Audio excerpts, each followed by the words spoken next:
शिमोगा शहर के मरकजी सुन्नी ईदगाह जो वक्फ इदारा है और 20 गुंठे ज़मीन पर मुश्तमिल है, इस ईदगाह की हिसार बंदी के लिए 31 मार्च की रात को ईदगाह की निगरान कमेटी जो जामिया मस्जिद की कमेटी भी है, इसकी जानिब से इक़दामात उठाए गए और ईदगाह के अतराफ लकड़ियों की बाड़ लगाई गई।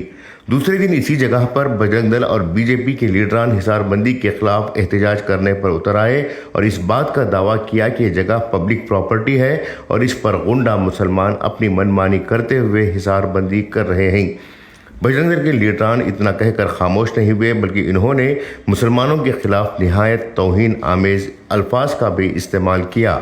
अगर इस बाड़ को हटाया नहीं जाता तो हिंदू मर्द खुद ही इस बाड़ को हटाने की बात भी बजरंग दल के लीडरों ने की। मौके पर मौजूद एसपी मिथुन कुमार ने बजरंग दल के लीडरों के साथ बात करते हुए यकीन दिलाया कि वो इस मामले में मुस्लिम फरीक से बात करेंगे और बाड़ को हटवाएंगे। इस ताल्लुक से 1 अप्रैल की शाम को एसपी की सदारत में जामिया मस्जिद कमेटी के अरकान और दूसरे मुसलमान बातचीत के लिए पहुंचे। एसपी ने मुस्लिम फरीक को बताया कि बाड़ लगाने के सिलसिले में हतमी फैसला डिप्टी कमिश्नर करेंगे, उस वक्त तक अमन व अमान बहाल रखा जाए। इस दौरान पुलिस ने ईदगाह पर लगाई गई बाड़ को हटाकर पुलिस बैरिकेड लगवाए हैं। इस सिलसिले में सुन्नी जामिया मस्जिद की क़ियादत में एहतजाज करते हुए डिप्टी कमिश्नर को एक याददाश्त भी पेश की गई और कहा गया कि ईदगाह की ज़मीन वक्फ की है और इसके तहफ़्फ़ुज़ के लिए मुतल्लिक़ा अफसरान पेशरफ्त करें। अब यहाँ कई सवालात जन्म ले रहे हैं, जिसमें सबसे अहम सवालात ये हैं कि क्या जामिया मस्जिद कमेटी के ज़िम्मेदार इस अहाता बंदी से पहले कमेटी में मुत्तफ़िक़ा तौर पर फ़ैसला लिया था? क्या कमेटी ने इस इक़दाम को उठाने से पहले रेजोल्यूशन मंजूर किया था? क्या इस बात की जानकारी ज़िला वक्फ अफसर या वक्फ ऑफिस को दी गई थी? क्या जामिया मस्जिद कमेटी ने ईदगाह की हिसार बंदी के लिए कॉरपोरेशन को मुतला किया था? क्या ज़िला इंतज़ामिया और पुलिस को इस सिलसिले में बावर किया था? क्योंकि डीसी और एसपी दोनों ही वक्फ टास्क फोर्स के अरकान हैं। क्या बाड़ लगाते वक्त मुकामी पुलिस को मुतला किया गया था? इन सब सवालात का जवाब मांगा जाए तो ना में जवाब मिलेगा। और कमेटी का कहना है कि ये ज़मीन हमारी है, इसलिए हम ही इसकी हिफाजत करेंगे।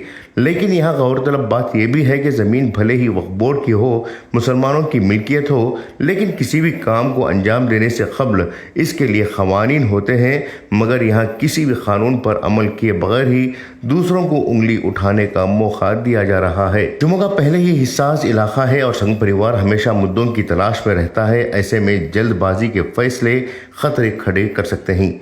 पार्लियामेंट में नया वक्फ कानून मंजूर होने जा रहा है। ऐसे में नए वक्फ कानून का सहारा लेते हुए संघ परिवार औकाफी इमलाक को अपने कब्जे में लेने की पूरी कोशिश कर सकता है। इसलिए औकाफी इदारों के ज़िम्मेदारों की जिम्मेदारी है कि वो कानून का सहारा लेते हुए किसी भी काम को अंजाम दें, वरना पल भर की खता सदियों की सज़ा में तब्दील हो सकती है।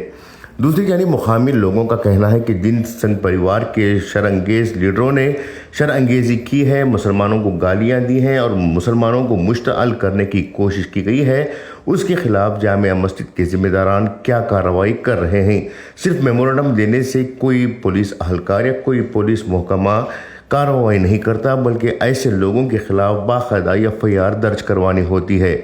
तो आखिर जामिया मस्जिद के ज़िम्मेदारान ऐसे गुंडों के खिलाफ जो संघ परिवार की जानिब से नुमाइंदगी कर रहे थे, उनके खिलाफ FIR करवाने से क्यों गुरेज कर रही है?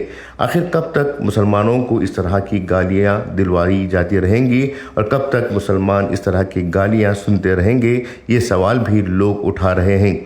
मुसलमानों ने जामिया मस्जिद की कमेटी और दीगर ज़िम्मेदारों से मुतालिबा किया है कि जो लोग मुसलमानों की मिल्कियत पर बैठकर मुसलमानों को गालियां दे रहे थे, उनके खिलाफ कानूनी कार्रवाई करें। ब्यूरो रिपोर्ट, इनकलाब न्यूज़, शिमोगा।